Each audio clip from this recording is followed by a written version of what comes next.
विज्ञान भारती 2 कक्षा 7 की अभ्यास कार्य पुस्तिका में हम लोग कर रहे हैं इकाई 14 ध्वनि के अभ्यास प्रश्नों को। पहला है नीचे दर्शाए गए वाद्य यंत्रों में ध्वनि उत्पन्न होने के कारण से मिलान करिए। यहाँ पर देखिए ये गिटार बना हुआ है, इसमें तार को खींचने से ध्वनि उत्पन्न होती है, तो इसको हम यहाँ से मिलान करेंगे। और इधर ये बना हुआ है सितार, इसमें भी तार खींचने से ध्वनि उत्पन्न होती है, तो दोनों को हमें यहाँ से मिलान कर देना है। अगला ये शंख बना हुआ है, शंख में फूंक मारने से ध्वनि पैदा होती है। और इधर ये सीटी है, सीटी में भी फूंक मारने से ही ध्वनि उत्पन्न होती है।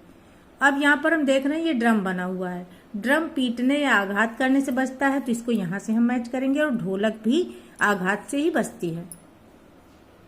नंबर 2 है चित्र में दर्शाए गए प्रयोग में ध्वनि उत्पन्न होने के संबंध में क्या जानकारी मिल रही है, अपने शब्दों में लिखिए। यहाँ पर देखिए एक बच्चा बना हुआ है और ये लिया है हाथ में डफली या खंजरी टाइप में, और इसको ये बजा रहा है इस डंडी से। इसमें कुछ दाने रखे हैं अनाज के, इसके बजाने की वजह से ये उछल रहे हैं। यानी इस डफली में जब कंपन हो रहा है ना, तो कंपन से ध्वनि उत्पन्न हो रही है, और इस कंपन का प्रूफ दे रहे हैं ये चावल उछल करके। तो दर्शाए गए चित्र में बच्चा डफली पर कुछ दाने रखकर उस पर आघात कर रहा है, जिसके कारण उत्पन्न कंपन से अनाज के दाने उछल रहे हैं। इससे ये पता चलता है कि कंपन से ध्वनि उत्पन्न होती है।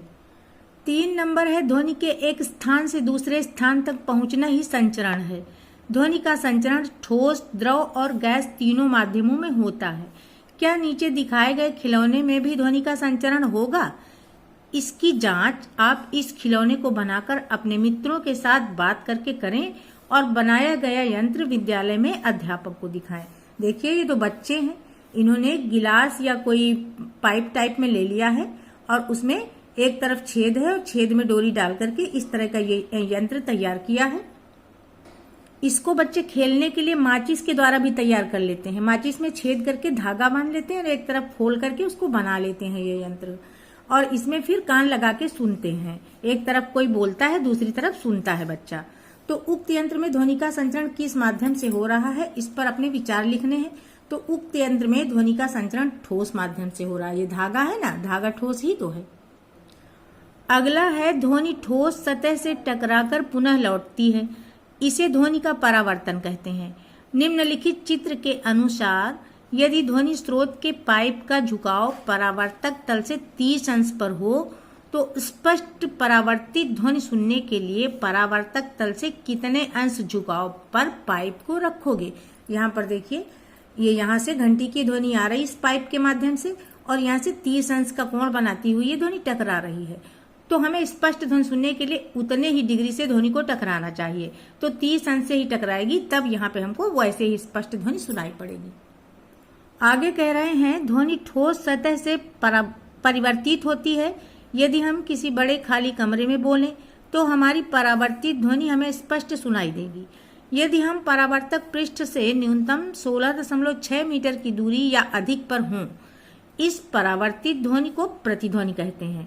जबकि यदि परावर्तक तल हमसे 16.6 मीटर से कम दूरी पर हो, तो परावर्तित ध्वनि स्पष्ट सुनाई नहीं देती है। जब किसी परावर्तक तल से ध्वनि का परावर्तन बार बार होता है तो इसे गूंज कहते हैं। बच्चों इसको अनुरणन भी बोला जाता है। उक्त को आप नीचे दिए गए चित्र में देख सकते हैं। यहाँ पर देखिए ये 16.6 सेंटीमीटर से अधिक की दूरी है, ये परावर्तक है। यहाँ से ध्वनि टकराती है, टकराने के बाद ये देखिए प्रतिध्वनि सुनाई पड़ती है। अब इधर क्या हो रहा है, इधर 16.6 मीटर से कम दूरी पर है, तो यहाँ पर स्पष्ट ध्वनि सुनाई नहीं पड़ रही है, इसको गूंज बोलते हैं। देखिए यहाँ पर ये आवाज की परावर्तन से संबंधित चित्र है और ये दूरी 17 मीटर दिखाई गई है।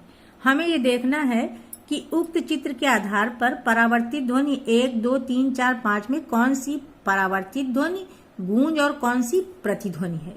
तो यहाँ पर हम देखते हैं कि जो ध्वनियां एक से अधिक बार टकरा रही हैं वो गूंज है, और उनकी दूरी कितनी होनी चाहिए, 16.6 मीटर से कम।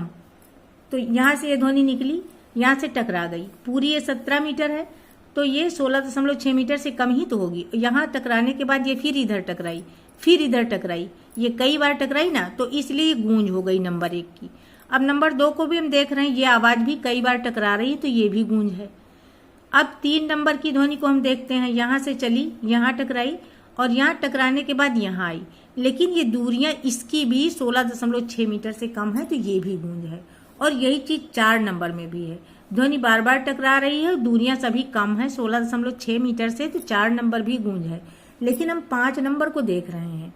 ये यहाँ से ध्वनि चली और यहाँ से आके यहाँ टकराई, तो ये लगभग होगी 16.6 मीटर की।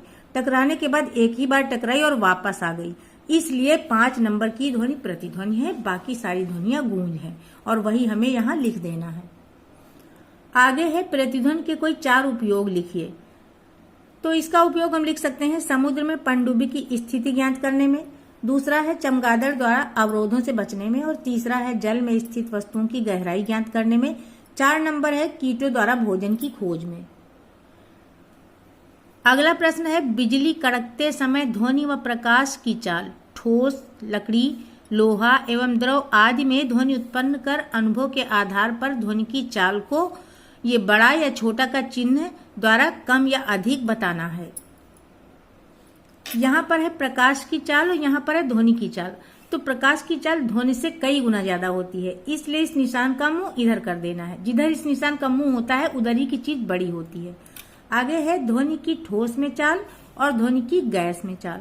तो ध्वनि की चाल सबसे अधिक ठोस में होती है, उसके बाद द्रव में, फिर सबसे कम गैस में। तो हम ठोस की तरफ का निशान बड़ा कर देंगे।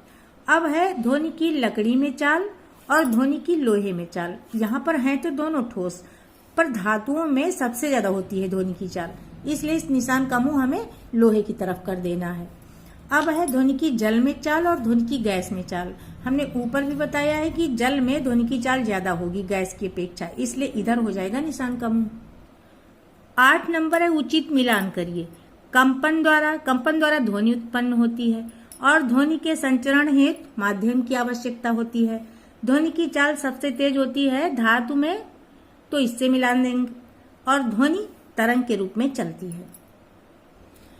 इस चित्र में अलग अलग स्रोतों से निकलने वाली ध्वनियां हैं, जिनके आधार पर हमें आगे के प्रश्नों के उत्तर देने हैं। यहाँ पर ये सीटी की ध्वनि है जो श्रोता सुन रहा है, ये लाउड स्पीकर की ध्वनि है, और यहाँ पर ये मच्छर बना हुआ है इसकी ध्वनि है, ये ड्रम की आवाज है। कंपन करते कण द्वारा माध्य स्थित से एक ओर तय की गई अधिकतम दूरी आयाम कहलाती है, एवं 1 सेकेंड में कण द्वारा किए गए कंपन उस कण की आवृत्ति है। उक्त चित्रों में ध्वनि संचरण को तरंग रूप में प्रदर्शित किया गया है। आवृत्ति व आयाम को ध्यान में रखकर निम्नलिखित चित्रों के आधार पर प्रश्न संख्या 9 से 12 के उत्तर देने हैं। यहाँ पर एक बार हम फिर से चित्रों को देख लेते हैं। जिस ध्वनि की आवृत्ति जितनी अधिक है वो उतना ही घना बना हुआ है। अब प्रश्न है सबसे अधिक आवृत्ति वाली ध्वनि है। अभी हमने देखा सबसे अधिक आवृत्ति वाली ध्वनि सबसे घनी मच्छर वाली दिख रही थी, तो इसका हम सी करेक्ट कर देंगे। हम इसको चित्र में भी देख लेते हैं, हमको क्लियर हो जाएगा। अब आगे सबसे अधिक आयाम वाली ध्वनि पूछी जा रही, तो आयाम वाली ये देखिए दूर दूर बना हुआ है, लाउड स्पीकर की सबसे अधिक आयाम वाली ध्वनि है। सबसे अधिक आयाम वाली ध्वनि में हम इसका दूसरा बी टिक कर देंगे। अब है सबसे अधिक प्रबल ध्वनि, जिसका आयाम सबसे अधिक होगा वही सबसे प्रबल ध्वनि होगी लाउड स्पीकर की। हम सुनने में भी जान सकते हैं कि सबसे तेज लाउड स्पीकर ही बजता है, तो इसका भी हम बी करेक्ट कर देंगे। अब है सबसे अधिक तीव्र ध्वनि कौन सी है, तो जिसकी आवृत्ति सबसे अधिक है वही सबसे तीव्र होगी, तो इसमें भी हम सी टिक कर देंगे मच्छर वाला, और चित्र को भी देख लेते हैं। सबसे तीव्र ध्वनि मच्छर की होगी।